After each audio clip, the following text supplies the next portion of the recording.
ఓం శ్రీమాత్రే నమః. సౌందర్యలహరి 4వ శ్లోకము.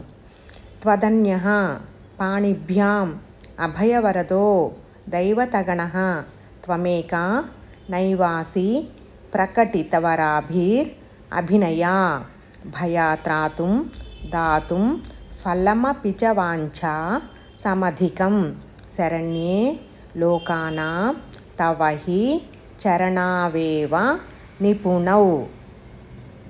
త్వదన్యః పాణిభ్యాం అభయవరదో దైవతగణః త్వమేకా నైవాసి ప్రకటితవరాభిర్ అభినయా భయాత్రాతుం దాతుం ఫలమపి చ వాంఛా సమధికం శరణ్యే లోకానాం తవ హి చరణావేవ నిపుణౌ.